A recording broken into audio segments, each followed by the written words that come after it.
Hello and welcome back to the For the Property Investor podcast for another one of our expert series interviews with Atul Saxena, and welcome to Atul. Thank you for being on the podcast. Thank you, Owen. How are you? Yeah, I'm pretty good, thank you. And yeah, it's good to have you on. Now you're a buyer's agent. We've met before and had a discussion, but you're not just an everyday buyer's agent. So, but we'll get into that a bit later in the conversation. But tell us how you started in the industry and why.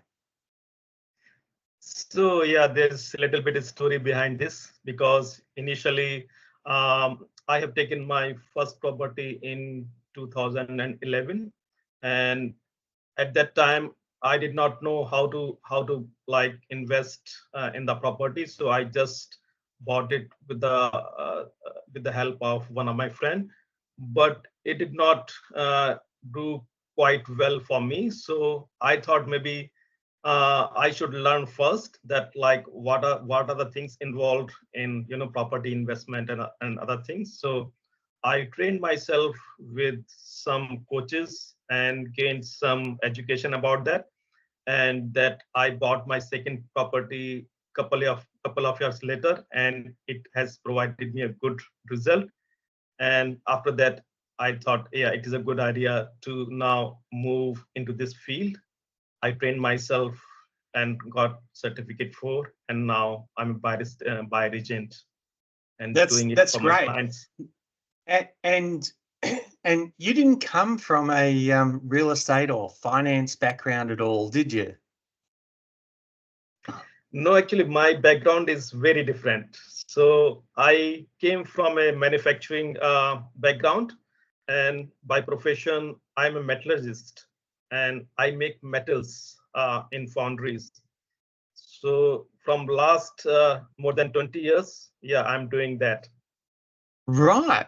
Well, that's certainly quite a big difference and a big career change. So you've gone from making swords and shields, I take it? Yes, Yeah. like different sort of components for the mining industries, pumps and other things. So I was making that sort of thing. Oh, okay. So more boring things for industry.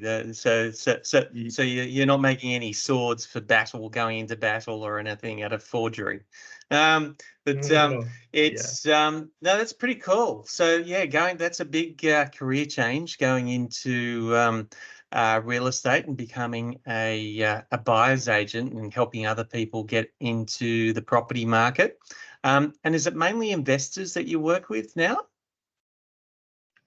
Yeah, actually, it is mainly investors, and yes, I help them buying a good investment properties. So you're right, it is mainly investment.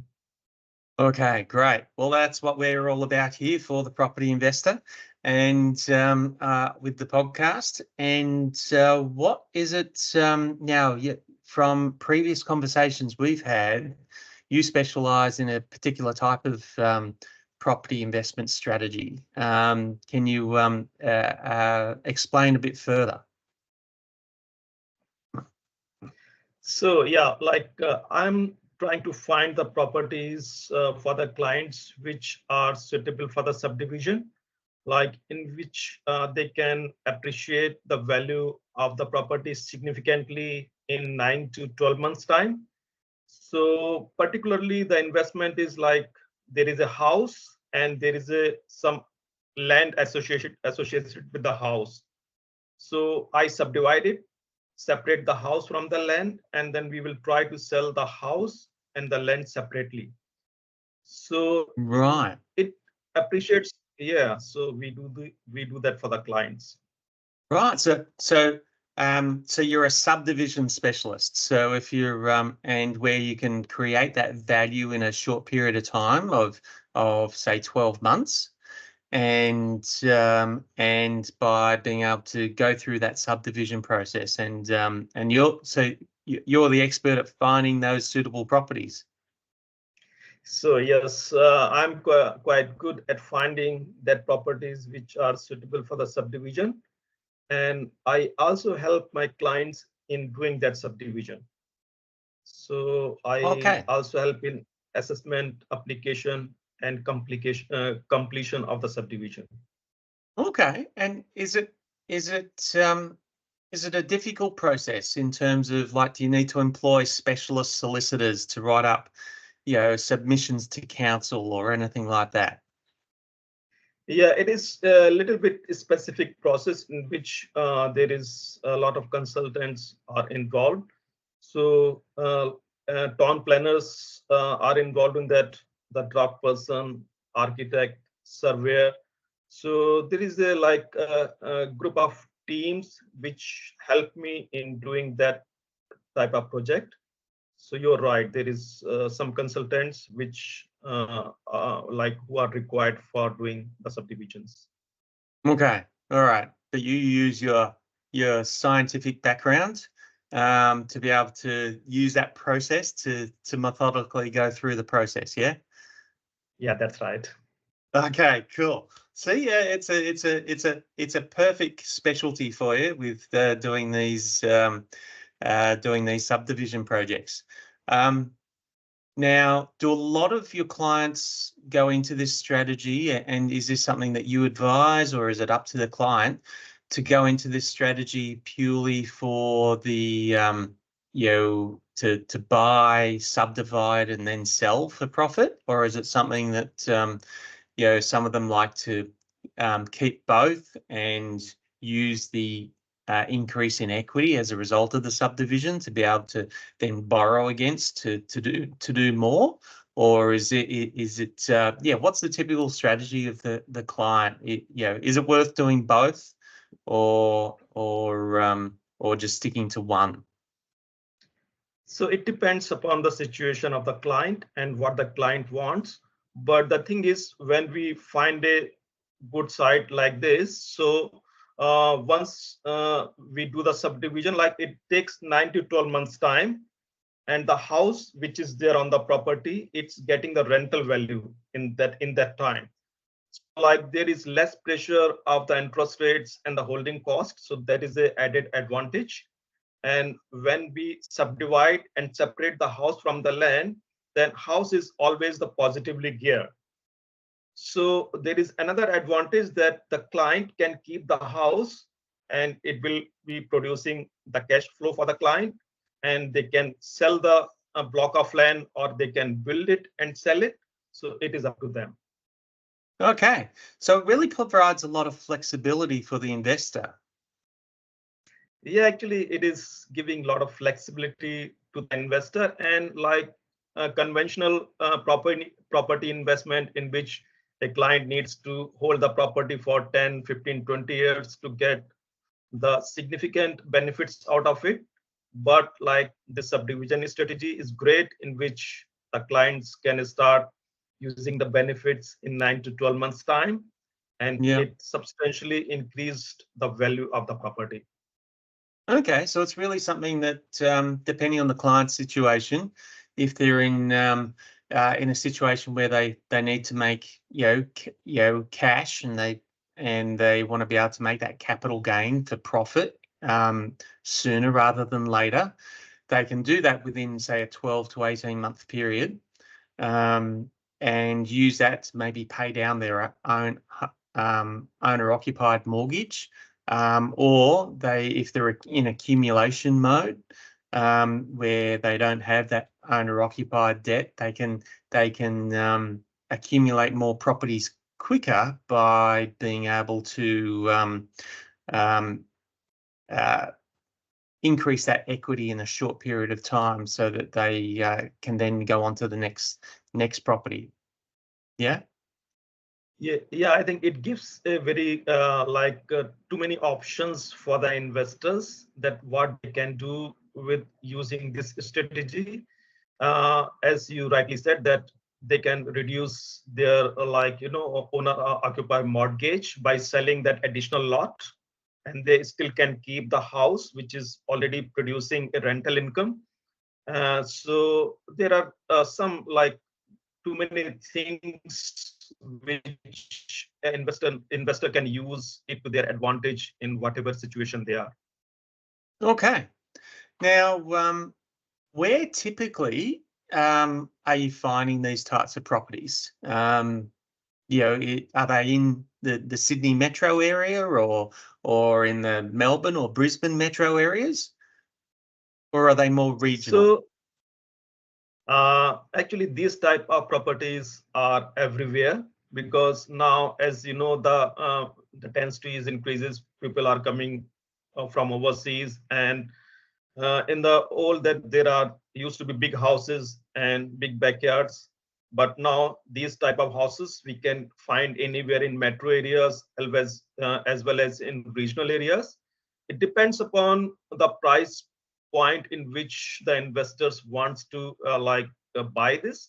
So suppose for more affordable price point we can go to the regional areas and can find the properties over there. But if they want to start doing some project in metro areas, yeah, there are opportunity available in metro areas also. Okay. And in terms of the percentage return, is it a similar return doing this in the regional areas versus the metro areas?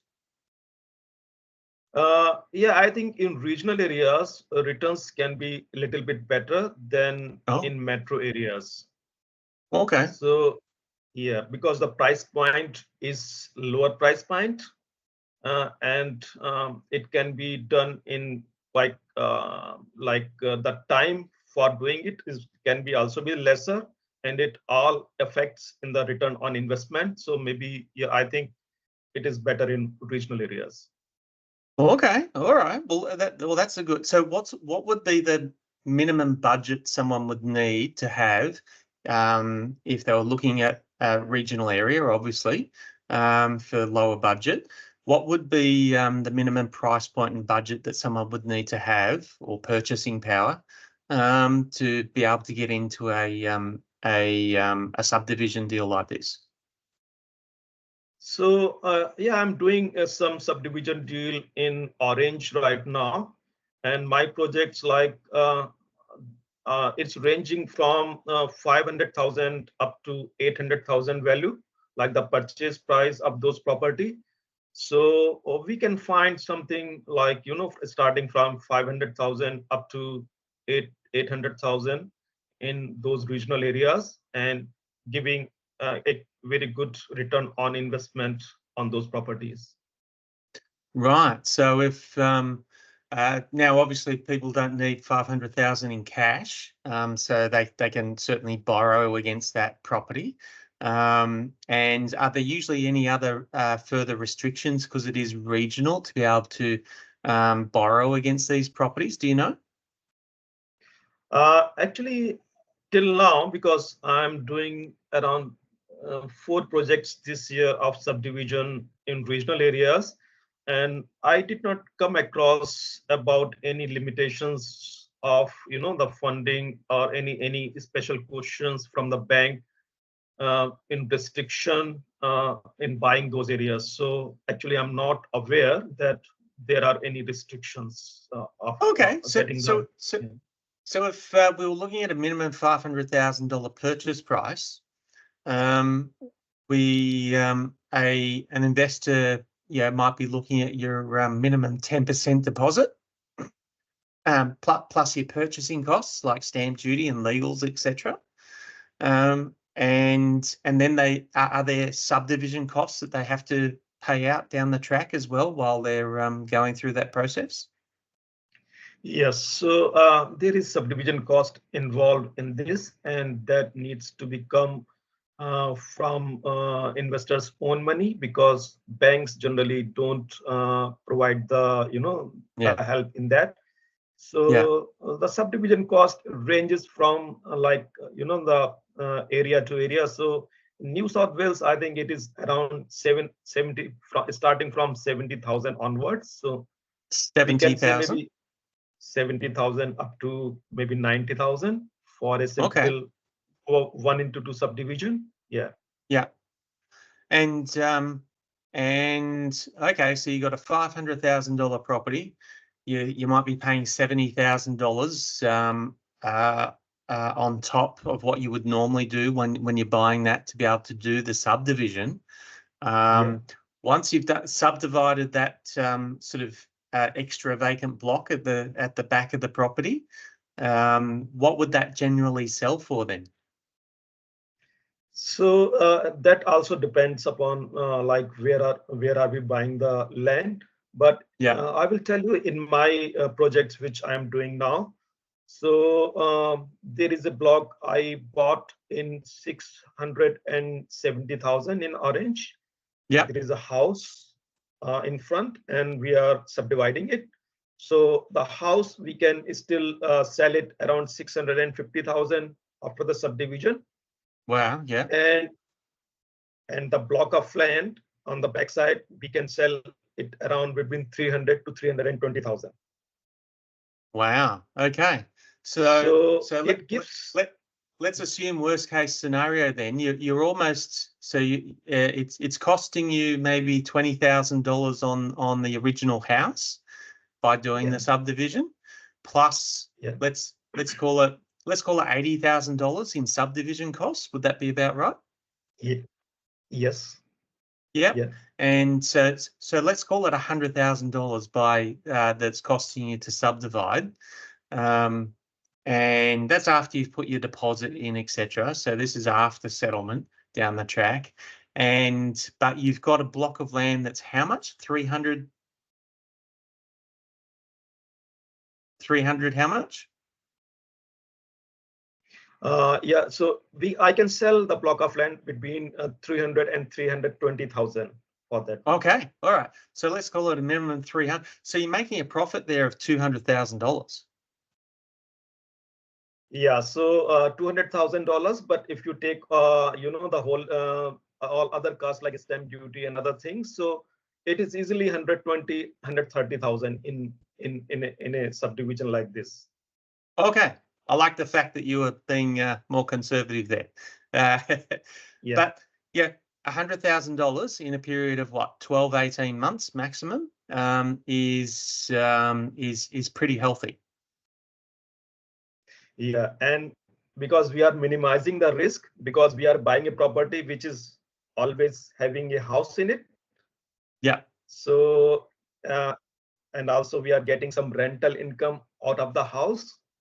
Yeah. So it is very calculative, very low risk strategy in which we can get at least 100,000 of a profit, and it can range from 100 to 200,000. You're right. Okay, great. And you hold the hand of your client all the way through this process, don't you? You don't just hand them a how-to list and say good luck. You actually go through the whole process with them, don't you?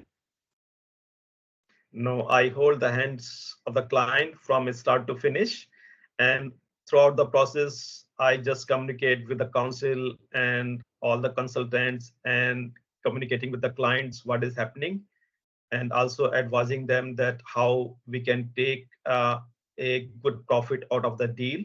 So yeah, I don't leave my clients in the middle. I just try to finish it from start to finish. That's fantastic. I know we've spoken about this before, but I'm even more intrigued now. Talking about it again, it's I think I'm getting sold on wanting to do this.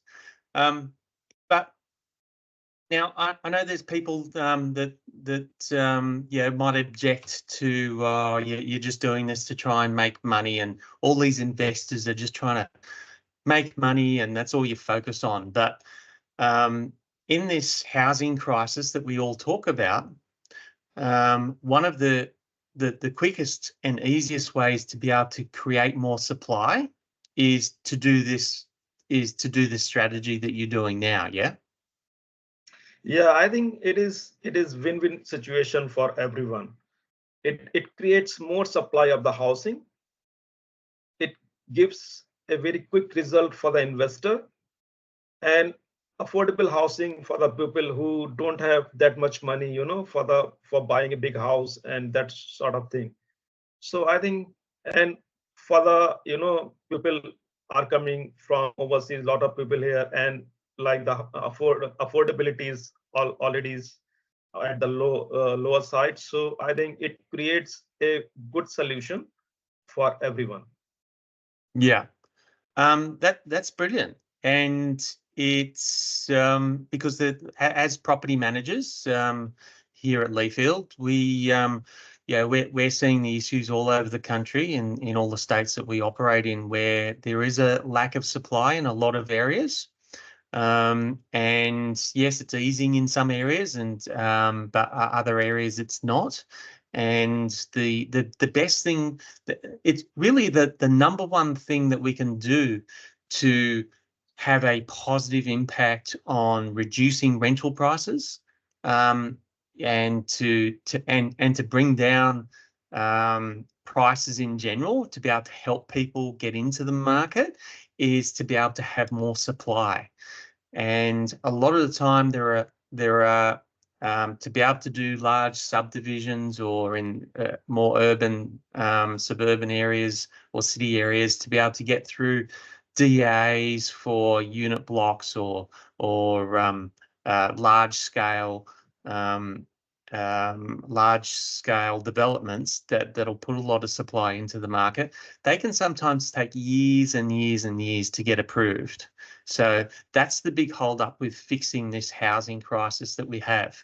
So being able to do these subdivision projects that can be done and puts more supply into market within sort of 9 to 12 months, even though it's only an extra one, it all helps, doesn't it? Yeah, because the length of the project is reduced, and as the time reduces, it also reduces some uncertainties, because we are sure that we can do it 9 to 12 months time. So yeah, it eliminates a lot of uncertainties for the clients, and Yeah. they are sure that yes, it can be done in 12 months time, and if they want to hold it, they can hold it. If they want to exit the project, they can exit it. So yeah, you're right, it is a short-term project, and it is a good investment strategy for the client, I think. Okay. And good for the community, because it's providing more housing supply that we desperately need in all parts of the country. And in terms of paying fair share, those costs that you were talking about of, say, 79 to 90,000, how much of that is going towards local council for approvals, or for state government approvals? So it also depends from council to councils, and the council contributions, it is like council is specific, and it varies from place to place. So it's the a fee, it's called council contributions, which goes to the council, and the head works for supplying the additional services to the lot, that also goes to the council. So that is a definite proportion, which is varies from council to council. Okay, but it's the majority of those costs are going to local council. Yes. Yeah, and you know what? It's providing more revenue for local councils, because a lot of people complain that investors don't pay their fair share in taxes, that they get all these negative gearing benefits. But you know what? Yeah, in this type of strategy, and they're actually providing more revenue to local government, so they're paying their fair share. They're creating value, not just for the community and for themselves, but they're creating value for local government in terms of further revenue as well, which goes back into the community to be able to provide services, not just for that particular property, but for that whole local government area as well. Yeah, and one thing also, like apart from the local government, the contractors who are involved in the project, like the civil contractors and other people who like connections, electrical energy and water connections. So the total local network which is involved in that project, they also benefit like on doing this type of project, subdivision, small subdivision project. Okay, all right.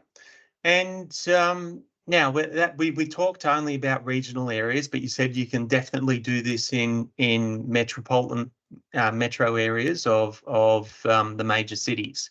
So do you do this in what, just Sydney and Brisbane, or?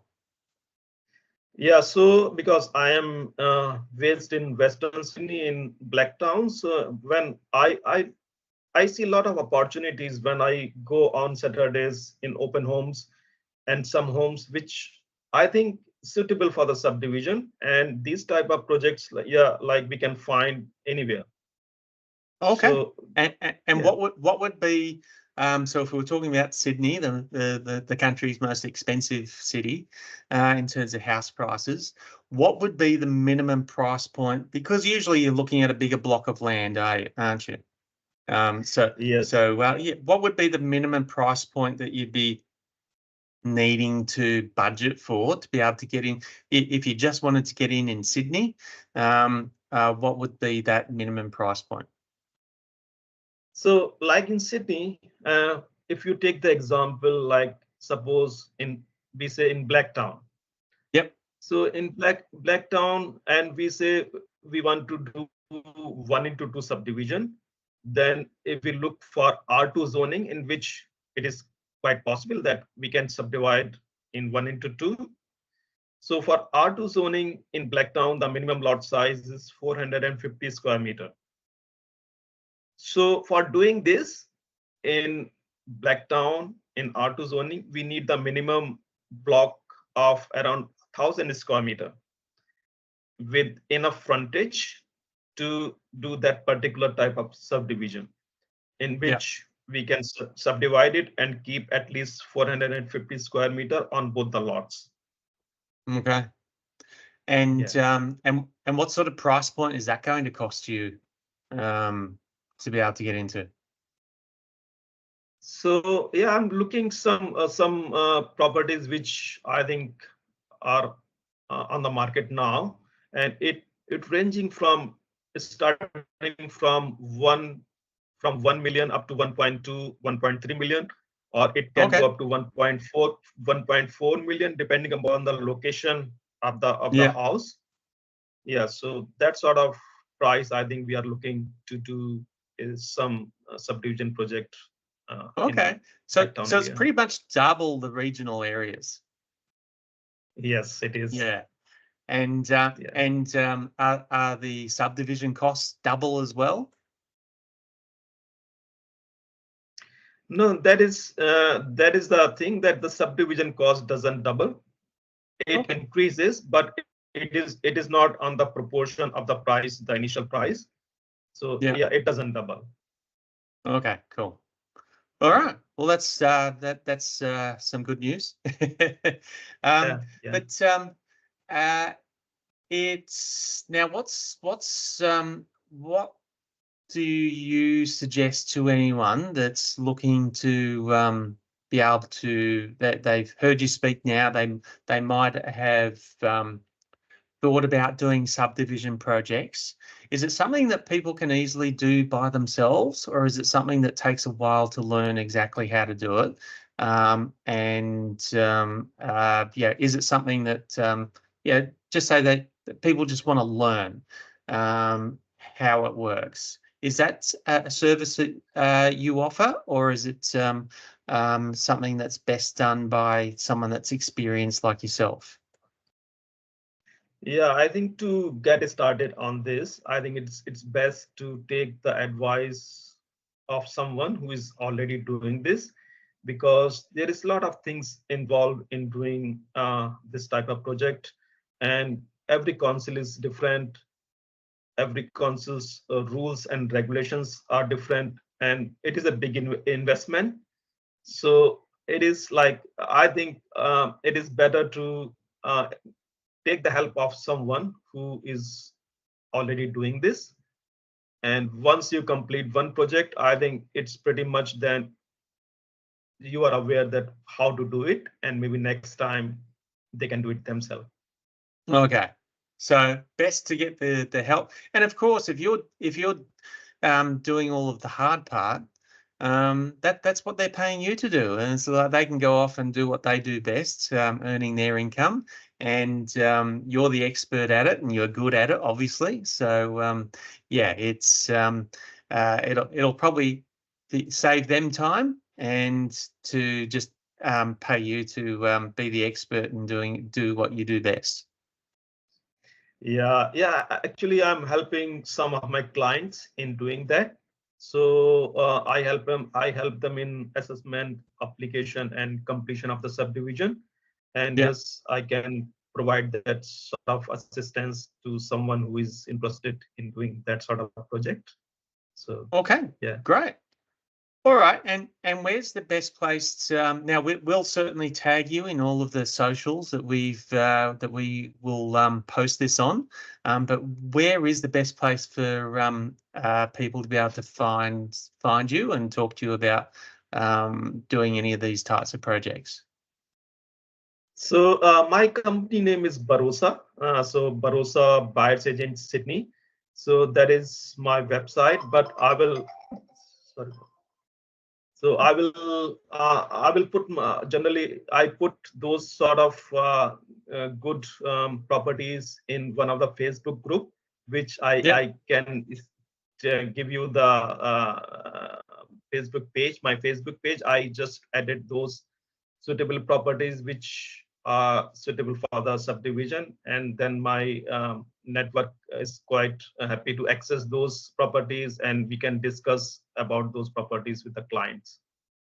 Okay, great. So it's Barossa Buyers Agents, Sydney, and so people can look you up there. But Atul, it was great to have you on and learn about this strategy of doing subdivisions and how it can be a flexible strategy for most investors, whether they want to earn some quick capital gain or buy and hold and increase equity so that they can use to leverage off. And thank you again for coming on. And please, anyone that's interested, reach out to Atul at Barossa Buyers Agents, and we'll certainly link you up in wherever we've posted this anyway. Thank you, Owen, and thanks a lot for you to providing me opportunity to speak to you, and thanks a lot for giving me that opportunity, Owen. Okay, thanks Atul. Yeah.